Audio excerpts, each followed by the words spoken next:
Bonjour à tous, ravi de vous retrouver aujourd'hui pour notre dernier numéro d'Azure News and Updates pour parler des nouveautés et mises à jour Azure parues au cours de la semaine 43 qui s'étale du 18 au 24 octobre.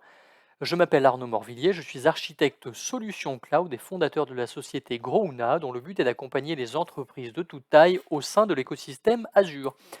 Alors, la vidéo va s'articuler autour de trois sujets qui sont souvent récurrents. Donc, il y a les news, les updates en GA et les updates en preview.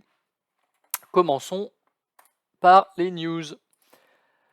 Alors, join us on Azure IaaS Day, learn to increase agility and resiliency of your infrastructure. Donc là, c'est un nouvel event, le Azure IaaS Day, dans lequel apparaîtront démos, bonnes pratiques et retours d'experts sur les briques, calcul, stockage et réseau. En plus, il n'est pas nécessaire de se lever en pleine nuit, car l'event aura lieu le 17 novembre à 18h, heure française. Donc pensez à vous inscrire si cela vous intéresse.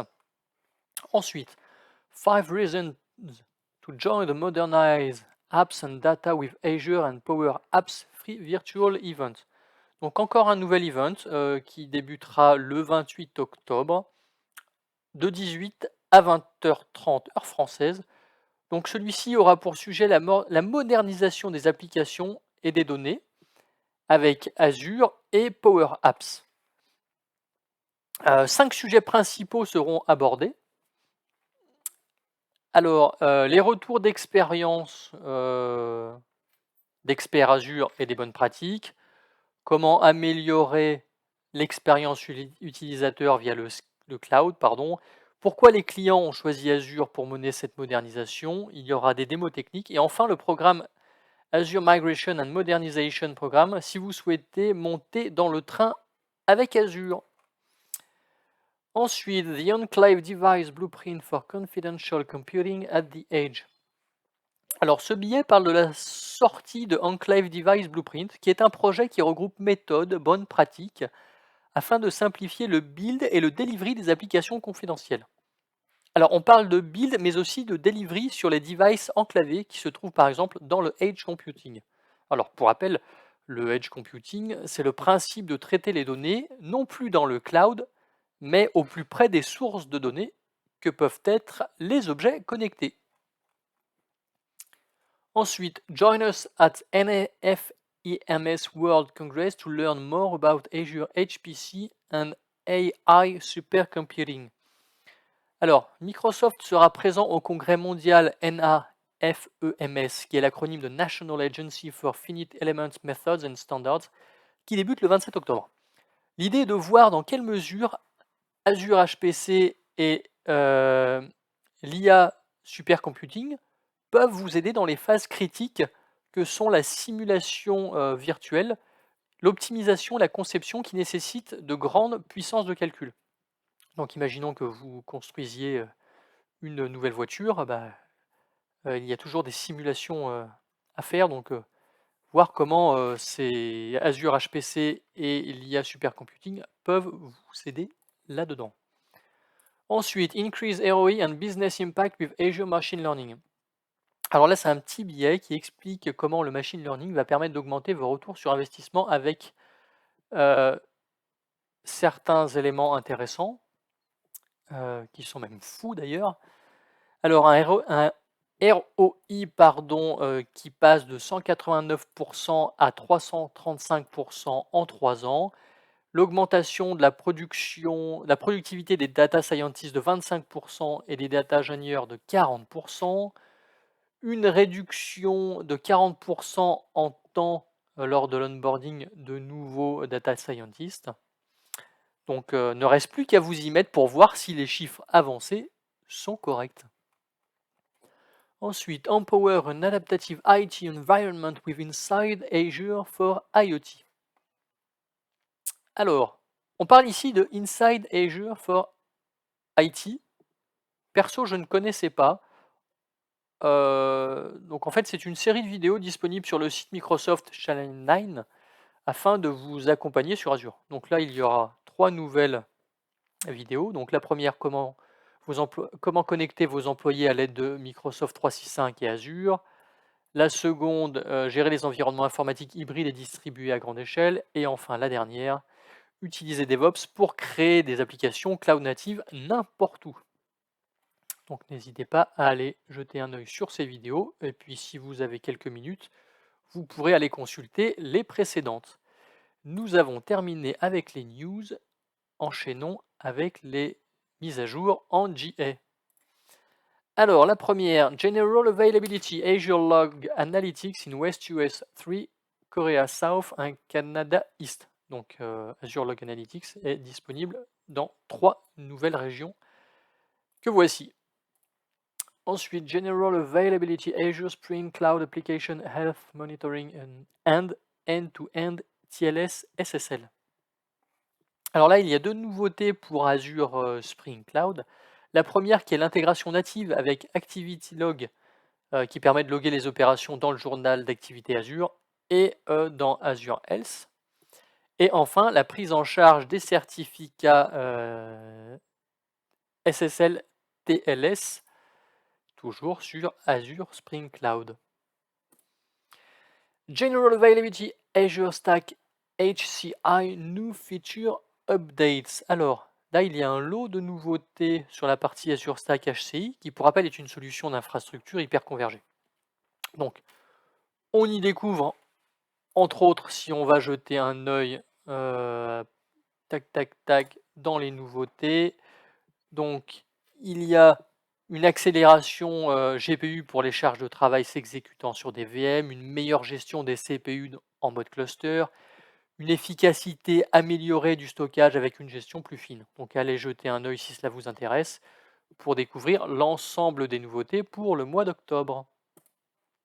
Ensuite, General Availability Azure Monitor Query SDK. Alors ça a été annoncé en preview en juin. La feature Azure Monitor Query SDK va apporter un peu plus de latitude aux développeurs avec la prise en charge des langages .NET, Java, JavaScript, TypeScript et Python. En plus de pouvoir exécuter des requêtes en read-only pour Azure Monitor sur les parties log et metrics, on y trouve quelques nouveautés comme l'authentification Azure AD, la possibilité de configurer un timeout pour les requêtes sur les logs, récupérer les stats des perfs et les données de visualisation dans les résultats des requêtes, et tant d'autres. Alors allez jeter un œil si cela vous intéresse. Enchaînons avec Azure NetApp Files, General Availability Cross-Region Replication for Azure NetApp Files. Alors, il est désormais possible d'effectuer des réplications entre régions Azure avec Azure NetApp Files.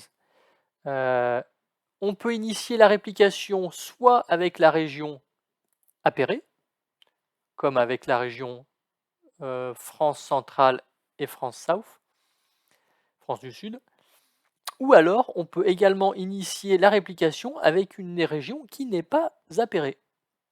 Donc en plus, on gagne en rapidité parce que seuls les blocs modifiés sont répliqués.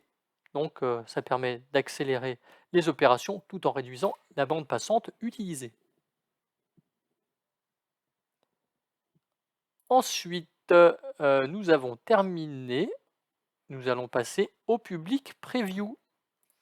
La première, public preview Visual Studio Code for the web. Alors Visual Studio Code arrive enfin sur votre navigateur via l'URL https vscode.dev. Si je le lance, qu'est-ce que ça donne? Et ben voilà, on a VS Code en mode navigateur. Donc ça va vous permettre d'effectuer des modifications de code. En revanche, il n'est pas possible de réaliser des builds, des runs et du debug. Et si vous souhaitez réaliser ce type d'opération, soit vous le ferez sur votre machine comme vous le faisiez jusqu'à présent, soit via GitHub Codespace. Nous en avions parlé il y a quelques semaines. Public Preview Azure Spring Cloud Airbag Config Server and Registry Access and Nginx Logs and Metrics. Donc là, deux nouveautés pour le service Azure Spring Cloud. La première, c'est la possibilité de donner accès à un utilisateur au service Spring Cloud Config Server et Spring Cloud Service Registry via le Airbag avec 4 built-in roles. Donc il y a le rôle lecteur de serveur Azure Spring Cloud Config qui permet d'autoriser l'accès en lecture au serveur Azure Spring Cloud Config. Le rôle contributeur au serveur Azure Spring Cloud Config qui autorise l'accès en lecture, écriture et suppression au serveur Azure Spring Cloud Config. Il y a également le rôle lecteur de registre du service Azure Spring Cloud qui autorise l'accès en lecture au registre du service Azure Spring Cloud. Et enfin, le rôle contributeur au registre du service Azure Spring Cloud qui autorise l'accès en lecture, écriture et suppression au registre du service Azure Spring Cloud. Donc ça, c'était la première nouveauté. La seconde nouveauté, c'est de pouvoir récupérer les logs et les métriques Nginx directement dans Azure Log Analytics. Voilà. Et puis la dernière, Public Preview Azure Percept DK September 2109 Software Update is available. Alors là, on va, avant d'entrer dans les détails, un petit rappel sur Azure Percept DK, donc, qui est un kit de développement pour les solutions d'intelligence artificielle et qui se présente sous la forme d'un petit équipement. D'ailleurs, je pourrais vous le montrer. Azure Percept DK. Voilà, c'est ce genre d'équipement. Donc ici, on évoque la possibilité, donc deux nouvelles possibilités. Je reviens à ma news. On évoque ici deux nouvelles possibilités de mise à jour de l'OS et du firmware qui se trouvent sur votre équipement. Donc soit en USB via un câble, soit en OTA. Donc OTA, c'est l'acronyme de Over the Air, donc comme pour les objets connectés. Et comme cela est mentionné dans la news, jetez un œil aux différentes procédures de migration que vous choisirez. Voilà, donc c'est fini pour aujourd'hui. Merci de nous avoir suivis. Je vous souhaite une excellente journée et vous dis à très vite.